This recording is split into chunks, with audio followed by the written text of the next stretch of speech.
Bom dia, irmãos. Vamos dar início à aula. Luísa, acho que está um pouco alto, pode ir. Vamos orar para começar? Senhor, aqui estamos nós nesta manhã.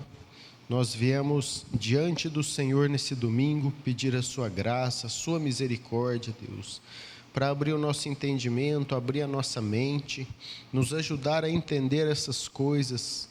Tudo isso que ocorreu na história, todos esses acontecimentos, Deus, que eles não sejam acontecimentos frios, mas que nós venhamos a tirar boas lições daqui, que nós venhamos aprender coisas riquíssimas para a nossa vida cristã e seguir também os bons padrões dos nossos irmãos que viveram antes de nós, Deus.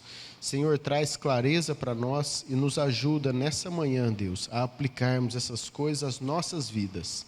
Nós pedimos em nome de Jesus. Amém. Amém. Irmãos, vamos dar início aqui, então. Essa é a nossa 8ª aula. A gente está falando sobre os batistas, então essa é os batistas parte 2, a última aula que nós vamos explicar aí sobre os batistas. A gente vem falando aí nas últimas aulas, o pastor Danilo deu as 4 primeiras, só relembrando. Às vezes as pessoas estão vindo, às vezes é a primeira vez que você está vindo na escola dominical, às vezes você fica meio perdido, já vai pegar logo o último assunto. Então tem essas aulas todas gravadas e disponíveis na internet. Ali no mural da igreja tem uma folha, você pode pegar o link lá e ter acesso a essas aulas para conseguir acompanhar melhor. Nas primeiras 4 aulas, o pastor Danilo falou sobre a importância de nós termos uma confissão de fé na igreja, como isso ajuda a igreja, como isso traz para nós segurança, e é importante. E nessas 4 últimas aulas, terminando hoje, o nosso propósito era mostrar o quê? Como nós aqui na Aliança do Calvário, nós adotamos essa confissão de New Hampshire, como nós chegamos até ela. Como essa confissão veio parar nas nossas mãos. Então, desde lá do começo da Reforma Protestante, os puritanos, até hoje, como essa confissão ela veio a ser escrita, ela veio a ser editada. Isso é para não dar impressão para ninguém que simplesmente a gente achou isso aqui, achou legal e vamos adotar na igreja. Então, não, tem toda uma história por trás, tem todo um porquê. E esse é o propósito dessas aulas, justamente explicar isso. Nós vimos aqui, só recapitulando para as pessoas que às vezes perderam algumas aulas aí, a gente começou falando sobre os puritanos. Os puritanos, aqueles cristãos que viveram na Inglaterra no século XVII, ali por volta do ano de 1600, e eles foram pessoas que eles estavam inconformados com a igreja do seu país, com a igreja da Inglaterra. Eles não aceitavam o modo como as coisas estavam acontecendo lá. Então foi feita uma falsa reforma, não foi como na Alemanha com Lutero, não foi como Calvino, não foi como John Knox na Escócia, foi uma falsa reforma. Então eles estavam totalmente revoltados com isso, então surgiu esse grupo de cristãos, que nós chamamos eles de puritanos. A gente viu no que eles criam, nas coisas que eles acreditavam, algumas ênfases dos puritanos. Então foram esses homens que viveram tanto na Inglaterra e alguns anos depois também migraram para os Estados Unidos. Então nos Estados Unidos a gente também teve outro grupo lá dos puritanos. Passando isso, nós falamos aqui dessa primeira confissão de fé, que é a confissão de fé de Westminster, que foi a confissão dos puritanos. Eles escreveram essa confissão, fizeram reuniões durante 5 anos e meio lá na abadia de Westminster, em Londres, e produziram essa confissão. Ela é muito importante, porque ela foi a mãe das próximas confissões que vieram. Então, a partir dela, nós temos também a Declaração de Savoy e a Confissão Batista, de 1689, que a gente vai tratar bastante dela hoje. Tem ali para vender ali no fundo. Essa aqui é a capa dela, Confissão de Fé Batista de 1689, e um catecismo puritano compilado por Charles Spurgeon. Então tem ali, se você tiver interesse de adquirir também. Então, a Confissão de Westminster, a Declaração de Savoy e a Confissão de Fé Batista. A gente viu também a trajetória dos puritanos. Então, durante o período de vida, de sobrevivência desse grupo, tiveram aí 7 rainhas, 7 reis, 2 rainhas, e esse homem aqui, um Lorde Protetor, Oliver Cromwell, que ficou durante 5 anos no poder. Então, foi mais ou menos isso que a gente viu nas primeiras aulas. Um irmão, ele trouxe uma pergunta interessante, aproveitar para respondê-la aqui, e ele perguntou o seguinte: olha, os puritanos, eles acertaram quando eles fizeram uma guerra? Então, se a gente lembrar, quando esse homem chegou ao poder, Oliver Cromwell, ele era um puritano, e eles entraram em guerra contra o rei, e terminou com a decapitação do rei. Algo bem incomum na Europa, cortar a cabeça do rei fora. E aí ele perguntou o seguinte: os puritanos agiram corretamente ao entrarem em guerra contra o rei? Jesus não diz que nós devemos orar pelos que nos perseguem, que nós não devemos revidar, por aí vai, o cristianismo não é mais pacífico? Então, essa é uma boa pergunta. Será que esses irmãos agiram certo? Só que, nesse caso aqui, irmãos, a gente tem uma peculiaridade, porque aqui não foi a igreja que entrou em guerra contra o rei, não era isso. Quem declarou guerra contra o rei foi o parlamento inglês. O parlamento era aquelas pessoas como se fossem os senadores e como se fossem os deputados, né? Então, era um órgão político. E o fato é que os puritanos ocupavam muitos desses cargos políticos. Então, muitos puritanos estavam envolvidos na política, faziam parte do parlamento, e eles declararam uma guerra contra o rei. Então, a partir dali, se travou isso. Então, não foi uma igreja específica, presbiteriana, batista, que entrou em guerra contra o rei. Aqui, na verdade, foi uma guerra civil.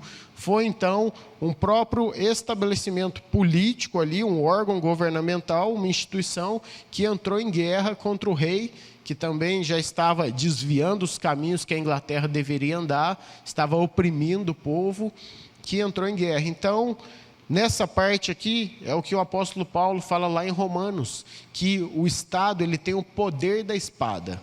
O Estado, ele é capacitado, sim, para exercer a ordem, para manter a ordem, para exercer a justiça, e esses homens que faziam parte do parlamento, eram cristãos, eram puritanos, eles entenderam que estava na hora de exercer a justiça ali. Então, aparentemente, pelo menos no meu ponto de vista, não parece que eles erraram ou contrariaram o que Jesus diz aqui. Outra pergunta, o irmão perguntou o seguinte: qual que é a diferença do sábado que os adventistas guardam para o domingo que os puritanos guardam? Não é a mesma coisa? E aí a gente tem uma diferença boa aqui. Os adventistas, eles ficam muito presos ainda naquelas leis do Antigo Testamento, eles também não comem carne de porco, não cumprem, e tem algumas outras diferenças, além de não ser considerado um grupo cristão por nós. Então, os adventistas, eles guardam o sábado como um meio de salvação também. Se uma pessoa não guarda o sábado, automaticamente ela está contra Deus e condenada também ao inferno um dia. Então, a visão adventista ela é muito radical. Os puritanos, eles não colocavam dessa forma. Eles entendiam que era válido, sim, guardar um dia entre 7, porque isso foi o que Deus recomendou no Antigo Testamento, só que não havia esse caráter tão legalista. Por exemplo, aqui na igreja, a gente tem pessoas que trabalham em shopping, em restaurante, e muitas vezes não tem como você não trabalhar no domingo. Então, não é algo que a gente diria, olha, vai ter que pedir demissão do seu emprego, não tem jeito. Os adventistas, eles fazem isso. Tanto que os estudantes não podem fazer o Enem dia de sábado, então eles causam um maior problema. Só que nós cremos que é correto a pessoa guardar um dia entre 7. Se é possível fazer isso no domingo, melhor ainda, porque é a tradição já do cristianismo desde lá que o apóstolo João morreu. Mas se por alguma eventualidade a pessoa não consegue, ela pode fazer isso em outro dia, então não há esse caráter legalista. Então, essas duas perguntas. A gente falou aqui, a Confissão de Westminster, então, escrita pelos 120 dos melhores pastores e teólogos da Inglaterra. Então, 120 pessoas ali muito bem instruídas, uma grande reunião, escreveram Isso, a Declaração de Savoy, que foi escrita por John Owen, Thomas Goodwin, 2 puritanos muito famosos, e por mais outros 5 teólogos. E, na última aula, sobre os anabatistas. A gente falou deles, foi um grupo de pessoas que surgiu lá da igreja de Zwinglio. Então, Zwinglio, na Suíça, um dos reformadores, surgiu um grupo de pessoas lá que estavam contra Zwinglio e eles queriam que se tomasse medidas mais rápidas para mudar a igreja lá na Suíça. Zwinglio não aceitou a ideia dessas pessoas e daí esse grupo abriu uma igreja própria, rebatizou outras pessoas, eles tinham essa prática do rebatismo, então vamos batizar de novo, depois de adulto, nessa época isso não era comum, e eles fizeram isso. Naquela época, todas as pessoas que rebatizavam começaram a ser chamadas por anabatistas. Era um termo genérico, então. Se você rebatiza, você é um anabatista. Não importa o que é mais que você crê. Rebatizou, é um anabatista. Esses homens foram muito perseguidos. Então, você vê aí na foto, um deles sendo afogado. Desses aqui, tanto protestantes como católicos perseguiram os anabatistas. Geralmente os católicos matavam eles queimados e os protestantes afogados. Então tinha até aquela piada horrível que eles usavam, eles falavam, olha, você se batizou quando criança, você se batizou depois de adulto, agora esse é o seu 3º batismo. E matavam eles afogados aí. Nós vimos também que tem aquele livro, O Espelho dos Mártires, né? Se alguém tiver interesse, é um livro que conta a história das perseguições deles, acho que tem até um vídeo também. Nós vimos também o episódio de Münster, o que aconteceu lá na Alemanha, quando esses homens tomaram o poder. Então, haviam várias coisas erradas lá, os anabatistas promoveram a ditadura, condenaram várias pessoas, um dos líderes tinha 16 esposas, então a poligamia estava solta. Então foi algo que marcou bastante a história anabatista aqui como algo ruim. E nós vimos as heresias, as coisas boas deles, rejeição do batismo infantil, nisso tudo eles se parecem com os batistas, a prática do rebatismo, igreja regenerada, liberdade religiosa e de consciência, separação entre igreja e Estado, essas coisas, e visão memorial da ceia.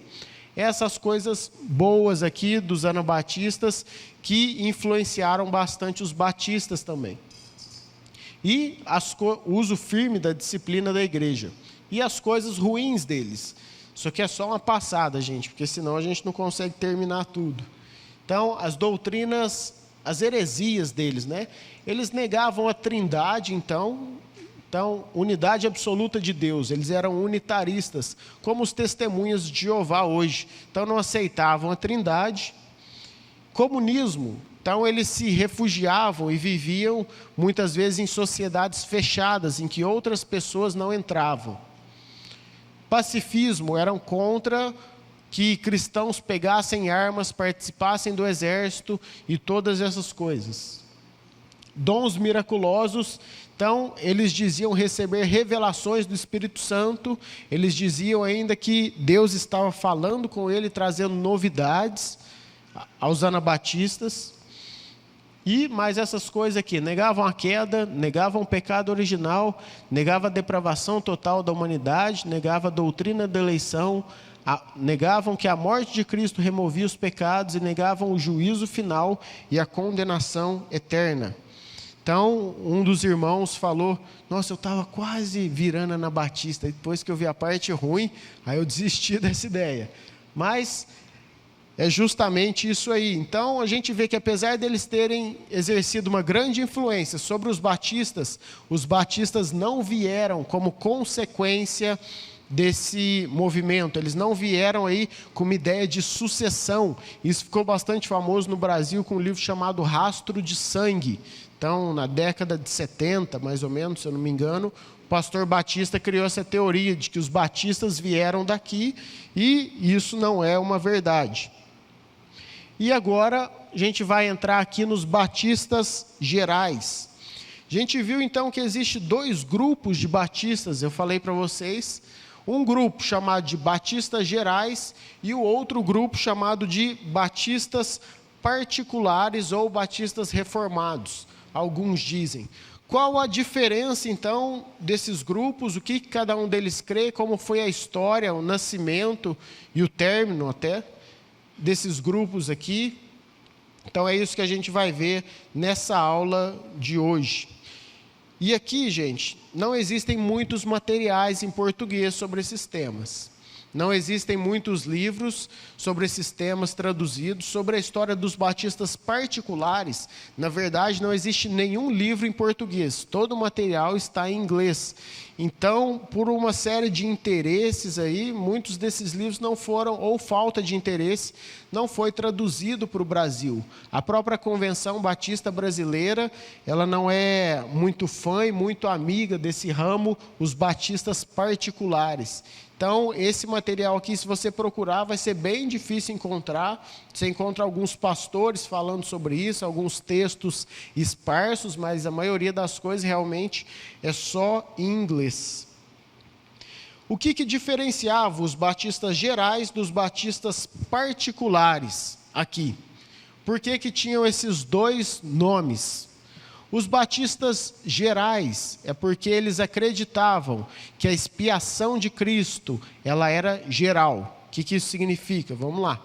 Eles diziam o seguinte: Jesus Cristo morreu por todas as pessoas. A expiação dele é geral, é para todas as pessoas, inclusive para aqueles que vão para o inferno. Então, mesmo aquelas pessoas que se perderem, mesmo aquelas pessoas que forem condenadas eternamente, Jesus também morreu por elas. Só que essas pessoas não vieram a se converter. Os batistas particulares, eles diziam não. Jesus, ele morreu por aquelas pessoas que serão salvas. Então, nenhuma gota do sangue do nosso Senhor foi desperdiçada na cruz.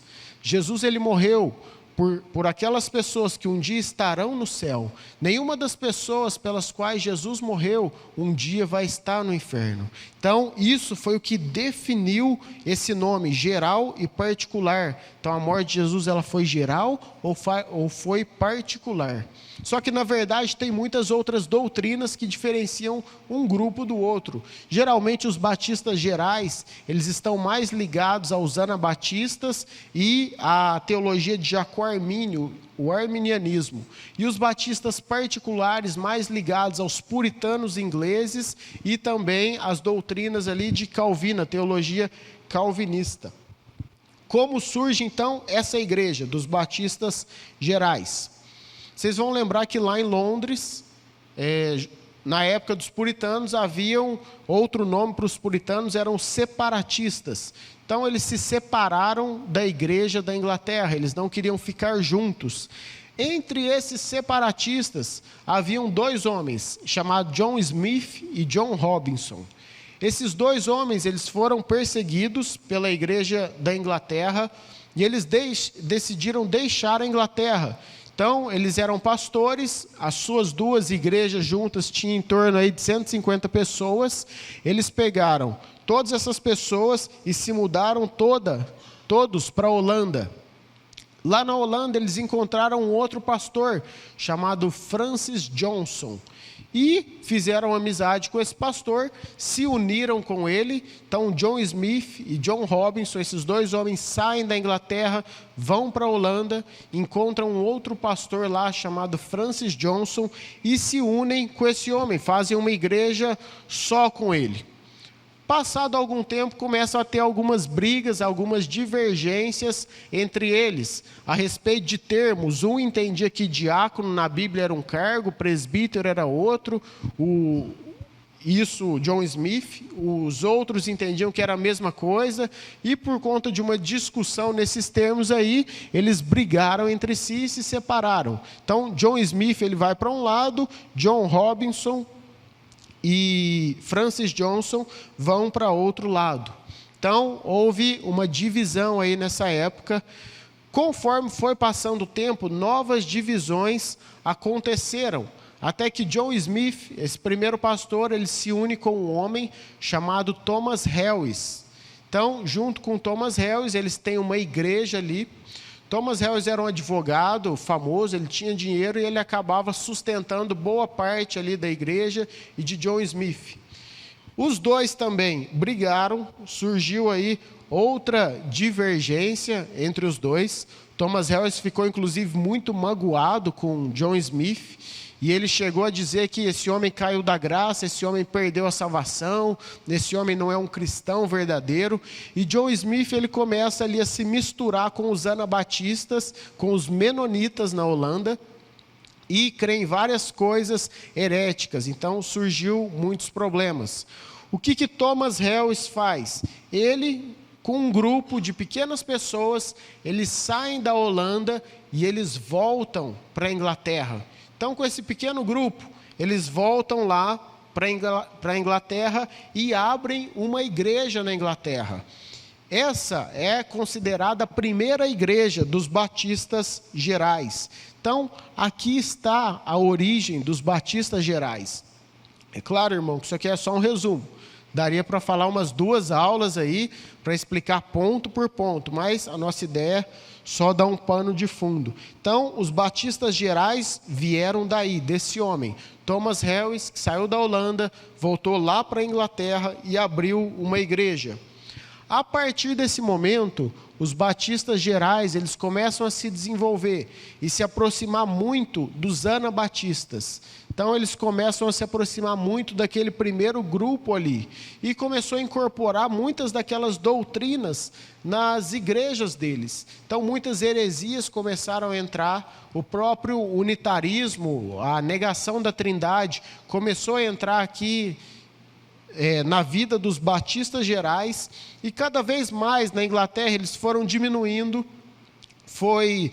o número de pessoas foi caindo nas igrejas deles, então eles foram cada vez diminuindo mais, até que em algum momento, entre o século 17 e 18, eles deixaram completamente de existir. Esse grupo aqui se extinguiu, esse grupo aqui acabou. 3 razões principais para isso. A primeira, as heresias. Então, essas heresias que começaram a entrar dos anabatistas na igreja dos batistas gerais fez com que se extinguissem. A segunda, eles não aceitavam casamento fora da igreja. Então, eles diziam, você está aqui na nossa igreja, você não pode se casar com a pessoa de fora, de outro lugar, não. Você tem que se casar aqui dentro. Então, isso fez com que os membros cada vez mais fossem diminuindo. Então, era realmente uma dificuldade. Às vezes as pessoas tinham que sair da igreja para poder casar, não tinha ninguém lá dentro. E o terceiro motivo aqui, eles proibiam de ter prédios públicos para culto. Então não havia uma igreja aberta. As reuniões eram em casa, então não era algo que as pessoas passavam, olhavam, entravam, era algo um pouco mais restrito. Então, esses são os 3 motivos principais pelos quais eles deixaram de existir. Então, isso fica muito claro para nós o quê? Que os batistas, depois eles continuaram, tanto que o pastor Danilo disse ontem, os batistas são, ainda hoje, os maiores propulsores das missões mundiais, que mais enviam missionários. A origem desses batistas, de todos os batistas hoje, eles não podem ter vindo desse grupo aqui, porque esse grupo se extinguiu, esse grupo terminou, esse grupo, ele acabou.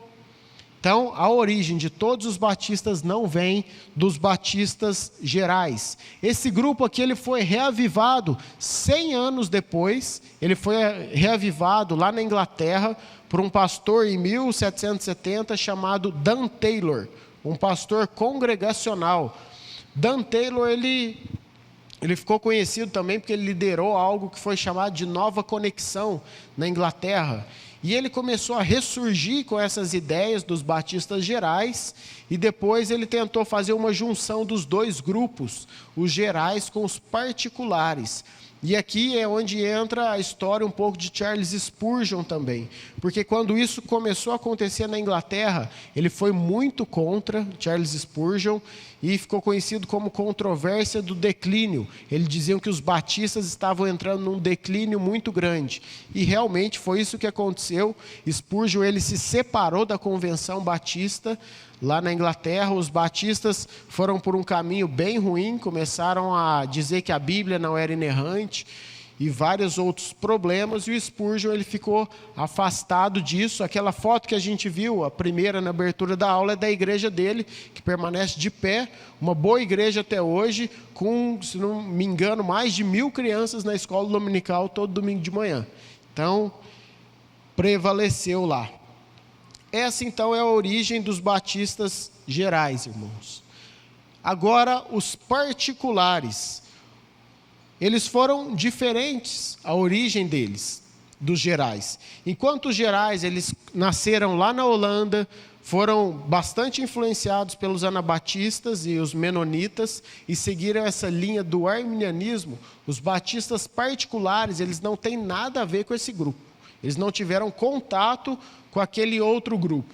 Eles nasceram lá em Londres, na Inglaterra, com influência dos puritanos, foram mais influenciados pelos puritanos e pela teologia de João Calvino. Como eles começam então?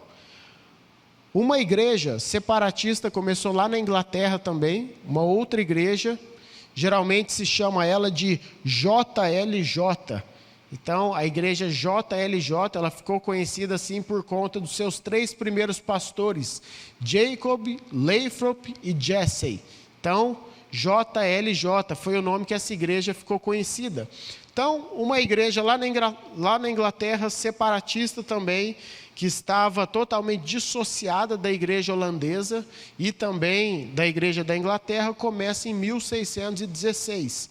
Quais eram as características, o que era ensinado, o que eles criam lá nessa igreja? Em primeiro lugar, eles eram mais brandos do que os batistas gerais. Os batistas gerais, eles começaram a ir para um lado de dizer que quem não estava na igreja deles estava em grave erro, em grave heresia. Então, eles não aceitavam a igreja da Inglaterra, dizia que era uma falsa igreja. Já essa igreja JLJ, eles diziam o seguinte: olha, a igreja da Inglaterra tem muitos problemas, mas não é uma heresia por completo assim. Então eles eram menos radicais, eles não eram tão duros como os gerais. Eles eram de uma teologia também calvinista, essa igreja JLJ na Inglaterra. Eles defendiam alguns pontos e era uma igreja marcada por muitos debates teológicos. Então havia uma reunião constante dos membros ali e eles debatiam muito os temas em tom amigável. Então havia uma intensa discussão ali, desejando realmente chegar a doutrinas verdadeiras. E começou a ter um debate sobre batismo infantil nessa igreja. E eles começaram a discutir se era bíblico batizar a criança ou se não era. E aqui foi um divisor de águas nessa igreja. Alguns membros entenderam que era errado se batizar crianças, alguns membros entenderam que o batismo é só para adulto, e em uma das conversas ali, eles viram que não daria mais para caminhar junto com essa igreja. E aí eles resolveram se separar dela. Tiveram lá uma reunião, foi uma separação totalmente amigável, conversaram com esses pastores aqui, dessa igreja JLJ, e um grupo de irmãos deixam essa igreja por rejeitarem o batismo infantil, e eles fundaram lá em Londres outras 2 igrejas. Então, aqui é onde começam os batistas particulares. Quando essas pessoas saem dessa igreja, JLJ, e fundam outras 2 igrejas em Londres, aqui é o início das igrejas dos batistas particulares. Essas 2 igrejas, a partir daí, eles vão batizar pessoas adultas, eles vão negar o batismo infantil, não vão mais batizar crianças. E aqui uma novidade muito grande, eles vão começar a praticar o batismo por imersão. Até esse momento aqui, mesmo os anabatistas, eles não afogavam as pessoas para batizar, igual acontece hoje. Você vai na piscina e afoga a pessoa. O batismo era por afusão. Então, eles jogavam água sobre a pessoa, mesmo os anabatistas. Então, esse pessoal aqui, dessas novas igrejas, dos batistas particulares, eles trazem essa novidade, eles veem que o que João Batista fez, o batismo no Novo Testamento, eles entendem que é por imersão, por descer as águas realmente. Esse grupo aqui, ele foi se desenvolvendo. Dessas outras 2 igrejas, surgiram mais 5, até que se tornaram 7 igrejas lá em Londres. Alcançaram esse número, então, de 7 igrejas batistas. Isso em 1644. Então, é aí que começam os batistas particulares. E não tem dúvida, gente, todos os batistas que vieram de lá até hoje, vieram desse grupo aqui. Porque o outro se extinguiu, somente esse grupo ficou vivo e esse grupo se expandiu. Então, todos os batistas vieram daqui. Tanto que a gente vai ver que os batistas no Brasil, a primeira confissão deles, até aí 90 anos atrás, não menos, bem menos que 90, depois a gente vai ver. Mas até pouco tempo atrás, a confissão deles era essa aqui, Confissão de New Hampshire, uma confissão batista particular. Então, todos os batistas vieram desse grupo. Então, todos os batistas vieram aí do movimento separatista inglês. Esse é o berço deles. E aí que a gente entra na Confissão de Fé Batista de 1644. Não é a nossa, não é essa outra aqui de 1689 ainda. De 1644, a primeira confissão batista. O que começou a acontecer lá em Londres? O que começou a acontecer na Inglaterra? A cidade começou a ficar bem alvoroçada lá. E as pessoas começaram a dizer, esse grupo aí que batiza os outros, esse grupo aí que diz que tem que batizar depois de adulto, esse grupo aí é tudo anabatista. Esse grupo aí vai promover em Londres a mesma desordem que promoveram lá em Münster, na Alemanha. Eles vão tomar o controle da cidade, vai ter poligamia aqui, vai ter bagunça na cidade. Então, eles começaram a falar contra essas 7 igrejas, contra essas pessoas aqui. Então, os opositores dos batistas começaram cada vez a depreciar eles mais e inventar mentiras a respeito deles, a respeito das suas crenças, e começaram a ser confundidos, então, com os anabatistas e com os batistas gerais. Então, começaram a colocar todo mundo dentro de um saco só. Batizou criança e anabatista, vai ter problema no país. Então, essas igrejas passaram por perseguições, por problemas aqui. Só que, na verdade, gente, os batistas, eles eram cidadãos honestos. Eles eram boas pessoas. Eles eram pessoas que procuravam cumprir as leis civis lá na Inglaterra. E esse fato deles serem vistos como anabatistas não era algo correto. Só que os jornais começaram a divulgar isso. Os outros pregadores começaram a acusar eles disso. As outras igrejas, não só a igreja da Inglaterra, mas até algumas presbiterianas, congregacionais, começaram a ficar contra esses irmãos. E eles foram ficando cada vez mais acuados, cada vez mais jogados para o canto. E é daí que surge, então, essa confissão, a confissão de 1644. Foi necessário, então, que eles escrevessem esse documento para mostrar claramente no que eles criam. Então, eles falaram, vamos aqui escrever uma confissão de fé, vamos deixar isso público para todas as pessoas verem no que creem os batistas, que eles não são como os anabatistas, que eles não têm esses erros, e a grande verdade é que eles concordavam em quase tudo com os outros irmãos ali da Inglaterra, eles concordavam em quase tudo. A única distinção e o único problema deles era com a questão de se batizar crianças. Então, esse aqui é o documento oficial dessas igrejas, que eles escrevem justamente para mostrar que eles não eram anabatistas. Então, foi escrito lá em Londres, em 1644, por 15 pastores batistas particulares, para evitar essa confusão. Lá no prefácio da confissão, a gente lê isso aqui, a confissão de fé de 7 congregações ou igrejas de Cristo em Londres, que são comumente, embora injustamente, chamadas de anabatistas, publicada pela vindicação da verdade e a informação dos ignorantes, semelhantemente para a remoção daquelas calúnias que são com frequência, tanto no púlpito e por impresso, lançado injustamente sobre elas. Então, é para isso que ela foi escrita, para dissipar, para mostrar que os batistas, na verdade, eles tinham uma base teológica firme, que se assemelhava muito a todos os puritanos da época, com exceção desse ponto do batismo. É interessante, gente, a gente vê aqui 1646, isso aqui é antes da Confissão de Westminster. Então, a Confissão Batista, essa primeira aqui, ela vem antes daquela Confissão dos Puritanos. Então, desde aqui, eles já escreveram algo, e isso aqui se manteve muito na nova Confissão. A gente vai falar as mudanças que teve, só que isso é antes da Confissão de Fé de Westminster. Essa, então, a primeira Confissão Batista. A segunda, Confissão de Fé Batista de 1689. Na verdade, ela foi escrita em 1677, só que só foi publicada em 89.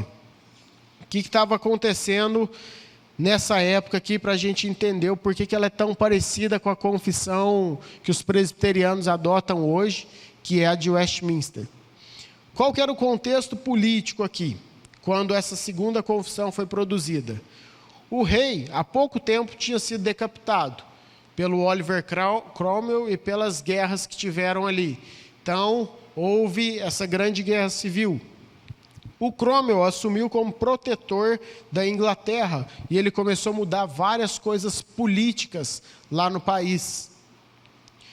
Depois, Cromwell morreu e aí a gente teve... Vamos voltar lá, às vezes fica muito complicado para as pessoas só ouvirem. Só um pouquinho. Quando Cromwell morre aqui, volta aqui a linhagem dos Stuart. Então a gente vê a primeira linhagem, dinastia dos Tudor, toda uma família que reinou. A segunda, dinastia dos Stuart, que reinou na Inglaterra. Quando Cromwell morre, volta aqui Carlos II, né? E a dinastia dos Stuarts voltam então. E o que começou a acontecer nessa época aqui é que novamente eles começaram a ser perseguidos. Então houve uma grande perseguição na Inglaterra aos puritanos e eles começaram de novo a resistir a essas pessoas, inclusive os batistas. Passado esse tempo, vem um homem chamado Guilherme de Orange e a sua esposa, e eles são protestantes, e eles tomam o controle da Inglaterra, e eles trazem paz para o reino, eles trazem liberdade religiosa. A partir desse momento, quem quiser abrir uma igreja, tem liberdade para isso, tem liberdade de manifestação de pensamento, de crença, o Estado não vai interferir mais nessas coisas. Então, é um período de pacificação que a Inglaterra entra. É um período que depois de bem mais de 100 anos de brigas, de perseguição, de morte, de sangue, de repente o país agora está pacificado, as coisas estão melhores, as pessoas estão mais tranquilas. E o que os batistas veem depois desse período de trevas? O que eles pensaram? A gente não pode criar caso aqui e tentar começar a brigar de novo. E tentar começar a criar novas discussões teológicas. Então eles entenderam o quê? Que junto com os presbiterianos, que já tinham a sua confissão de fé, juntos com os congregacionais, que tinham a declaração de Savoy, eles deveriam então estar juntos com esse grupo. E o que eles resolvem fazer é o seguinte: vamos pegar essa nossa confissão de 1644, vamos expandir ela, aumentar algumas coisas e vamos deixar a linguagem bem parecida com a confissão de Westminster. Não é uma cópia aqui, os batistas tinham lá os seus distintivos, só que eles reafirmaram a sua fé e eles resolveram deixar as coisas bem parecidas, para que não tivesse aquela ideia de que, se você é presbiteriano, você crê totalmente diferente dos batistas. Se você é congregacional, você é um herege, porque os batistas que são verdadeiros. Então, eles não tinham nenhuma intenção de serem dessa forma, de brigarem por conta dessas questões. Então, eles procuraram unidade nessa época. E é isso que a confissão de 1689, ela faz. Ela foi escrita primeiro em 1677, ainda era um período meio turbulento na Inglaterra, então ela não foi publicada, as pessoas que escreveram não assinaram seus nomes, só depois, em 89, é que eles divulgaram isso. Essa confissão ela é mais detalhada e é um desejo de realmente trazer uma união entre as igrejas reformadas aí. Um historiador, ele diz o seguinte: em seus esforços para mostrar grande acordo com outros grupos protestantes, eles decidiram por fazer uso de muitas palavras iguais em ambos os artigos, em que a nossa fé e doutrina é a mesma deles. Com espírito humilde, eles afirmaram: nós não temos nenhuma coceira no ouvido para obstruir a religião com novas palavras, mas prontamente concordamos com a boa forma de expressão que tem sido, de acordo com a Sagrada Escritura, usadas por outros antes de nós. Thomas Nettles, esse aqui é um dos melhores historiadores aí dos batistas, dos Estados Unidos. Então, é claro que realmente havia pontos divergentes, principalmente com relação ao batismo infantil, mas havia esse desejo de unidade dos batistas. Vou ler aqui um pedaço, se alguém tiver com a confissão, com essa aqui também pode abrir, lá na página 109, um apêndice da época. Quando a gente fala de história, irmãos, é importante a gente ver o que as próprias pessoas escreveram, para ver se realmente é verdade. Então, lá na página 109, no apêndice, lá no primeiro parágrafo, no meio, eles falam assim, ó: também que nós nos empenhamos diligentemente para manifestar que nos principais itens do cristianismo concebemos as mesmas coisas e temos expressado a nossa fé com as mesmas palavras que em ocasiões semelhantes foram pronunciadas por sociedades de cristãos antes de nós. Então eles estão dizendo aqui, ó, a gente não inventou a roda aqui não. Pessoas que expressaram antes de nós a fé, nós cremos da mesma forma. Mais para frente eles dizem assim: embora discordemos de nossos irmãos pedobatistas que batizam crianças, no que diz respeito ao batismo e administração do mesmo, e outras particularidades que dependem necessariamente de nosso entendimento dessa ordenança, ainda assim não deveríamos ser mal interpretados. Então, há esse desejo deles de não serem mal interpretados. E aí eles vão falar aqui, ó, seguindo a paz com santidade, e portanto sempre mantemos perante nossos olhos o bendito irenismo e a palavra conciliadora dos apóstolos. Se porventura pensais de outro modo, também isso Deus os esclarecerá. Todavia andemos de acordo com o que já alcançamos. Filipenses 3, 15 e 16. Então, esse era o desejo deles de promover essa união aqui. E os batistas particulares, eles foram muito importantes para a Inglaterra. Vamos ver o que outro historiador fala aqui. Ele diz assim: a Escócia tornou-se a terra do presbiterianismo. Esse não é o caso da Inglaterra. Existem muitas poucas igrejas presbiterianas na Inglaterra. Algumas centenas adotaram a Confissão de Fé Batista de 1689 como a sua base doutrinária. Sem essas igrejas, o puritanismo teria sido praticamente extinto na Inglaterra. Então, o puritanismo ele se manteve vivo com e entre os batistas aqui. Há uma lição aqui: a fidelidade às confissões é importante. Quando os batistas particulares se afastaram de sua herança puritana, representada por sua confissão de fé de 1689, eles caíram em declínio. Vocês lembram o que aconteceu com Spurgeon, que a gente falou. Quando retornaram àqueles princípios, eles reviveram e prosperaram. Daquele livro, Quem Foram os Puritanos e o que eles ensinaram. Então, os batistas aí foram realmente um grupo muito importante para manter aquelas doutrinas dos puritanos vivas novamente. Então, essa é a confissão de 1689. E como que a gente chega até a nossa aqui de New Hampshire? Como é a história dessa aqui? Por onde ela vem? Em 1742, essa mesma confissão de fé batista, que estava já em vigor lá em Londres, ela vai para os Estados Unidos. E lá nos Estados Unidos, eles colocam outro nome lá, eles chamam ela de Confissão de Fé Batista de Filadélfia. Então, eles deram esse nome para a Confissão de Fé Batista, apenas mudaram o nome, fizeram poucas alterações, mas eles fizeram essa mudança. Então, a Confissão de Fé Batista de Filadélfia. Passado um tempo, depois disso, essa confissão, eles viram que ela era grande e eles queriam produzir algumas igrejas algo um pouco mais resumido da fé cristã. Então, eles acharam que alguns assuntos não precisavam de tanto detalhamento. Por exemplo, a Trindade. Eles pensavam, olha, todo mundo crê na Trindade já. A gente não precisa detalhar ponto por ponto. Vamos fazer um resumo aqui dos pontos principais.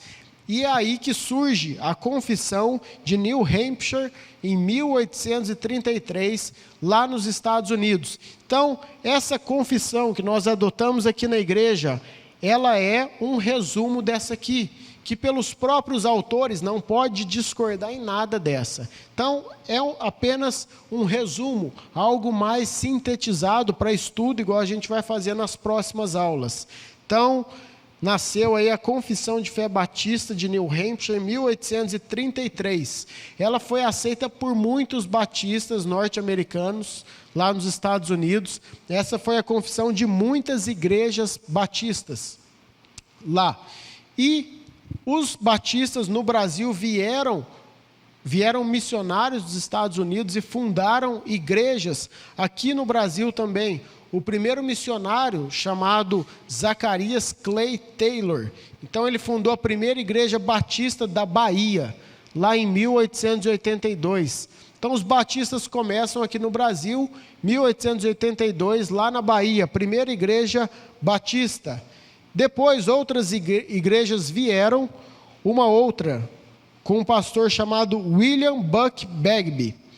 Ele adotou logo, lá também no Rio de Janeiro, em 1884, abriu uma igreja e também adotou essa confissão aqui de New Hampshire.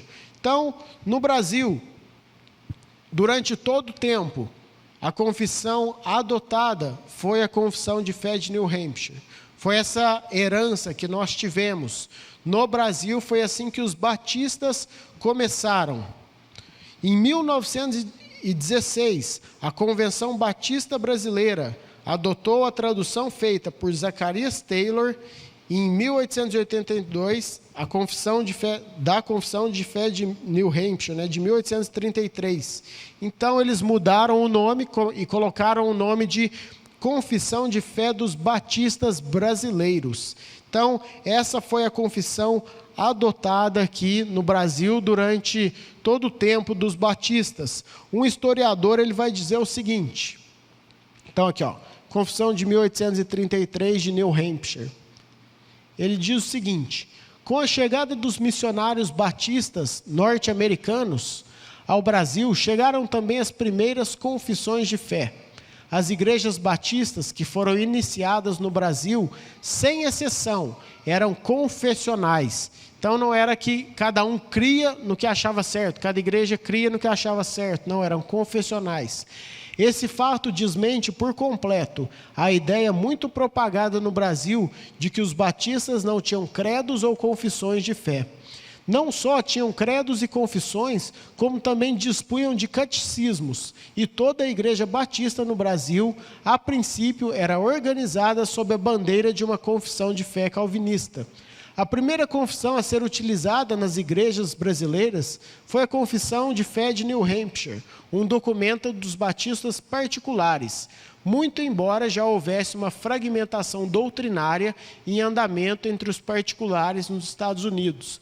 Em 1882, a Igreja Batista em Salvador foi organizada, destacando a adoção da Confissão de Fé de New Hampshire.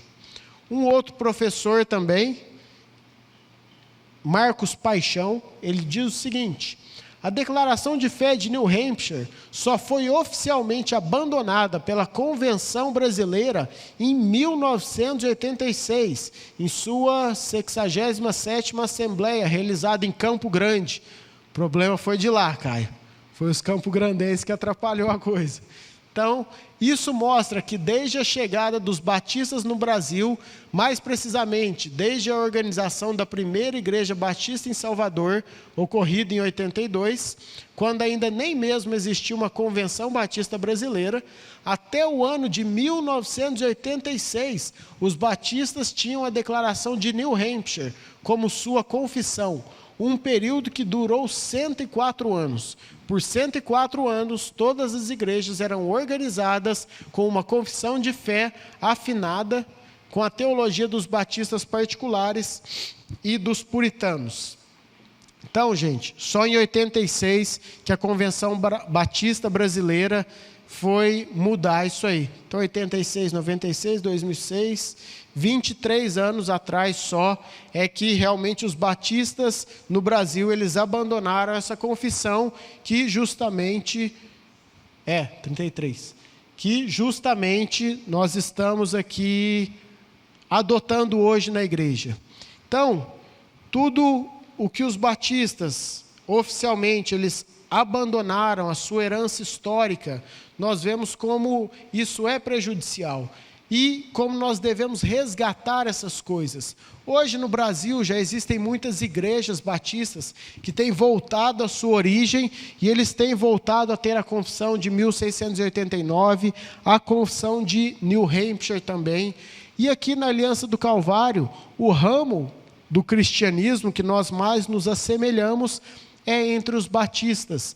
Nós não batizamos crianças como os presbiterianos, os congregacionais, e toda a nossa teologia, ela é mais alinhada com esse grupo. É por isso que nós temos adotado, que o pastor Paulo, os outros pastores, têm adotado essa confissão para a nossa igreja, como um símbolo de fé saudável, como algo que pode nos ajudar a dar uma boa direção para as pessoas que vêm, que ingressam no cristianismo, tanto vindo de outras igrejas onde não se tinha confissão de fé, como também vindo de fora do cristianismo mesmo, de outras religiões. Então, não é errado a gente dizer que os batistas, eles vêm aí desde a Reforma Protestante, passando pelos puritanos, passando pelos Estados Unidos, chegam a nós no Brasil, passam pela confissão de 1689, chegam aqui em New Hampshire e é o que nós temos adotado aqui na igreja. Então, irmãos, essa é a história, para vocês verem que o nosso interesse aqui é justamente evitar que eu disse lá na primeira aula, igual aquela menina, perguntaram para ela, como que é a história da sua igreja? Fala, começou aí uns 10 anos atrás, quando meu pastor reuniu as pessoas. Então não, a nossa história remonta aqui a muitos anos de cristianismo. Nossa história remonta aqui, na verdade, a muitas pessoas que já creram antes de nós nessas coisas.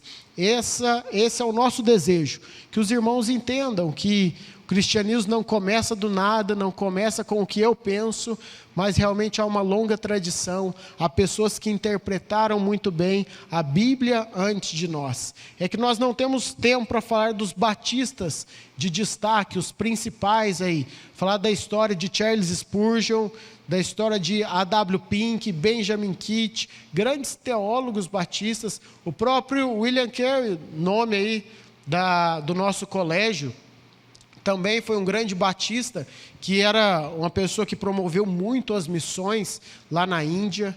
Então, a gente não tem tempo para entrar nesses detalhes, mas é até um estímulo para os irmãos pesquisarem, conhecerem essas pessoas que vieram antes de nós, como elas viveram aí.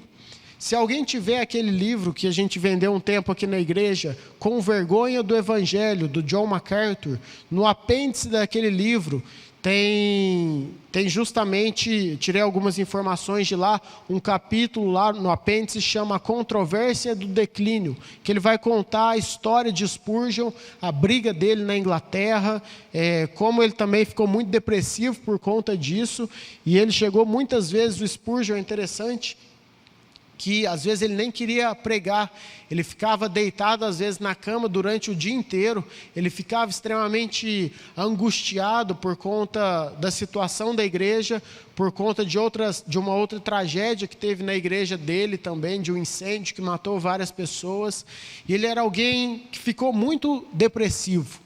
E o Spurgeon, às vezes, ele não queria, chegava no domingo, ele não queria ir para a igreja. Os membros pegavam ele, arrastavam ele para o púlpito, incentivavam, animavam ele, e aí ele pregava, e eram as melhores pregações. E ele saía do púlpito, muitas vezes desanimado, muitas vezes ainda triste.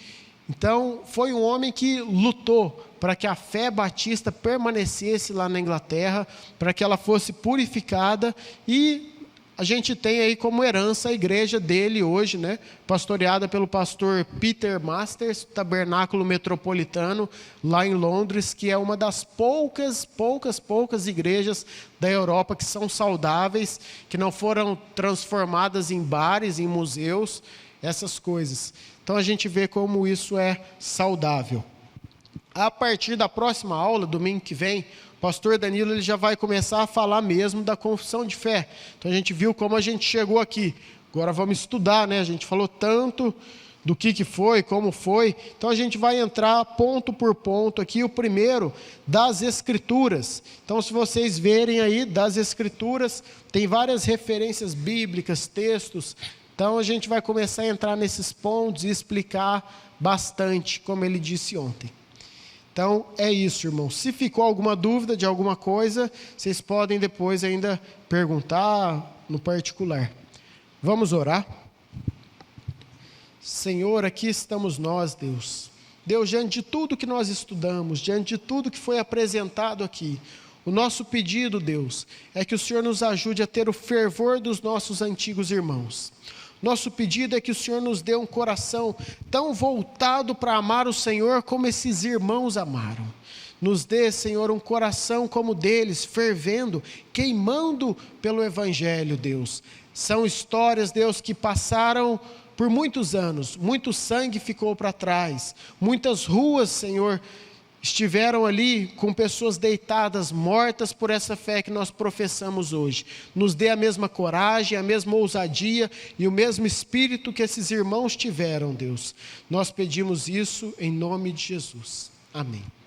Amém. Estamos encerrados.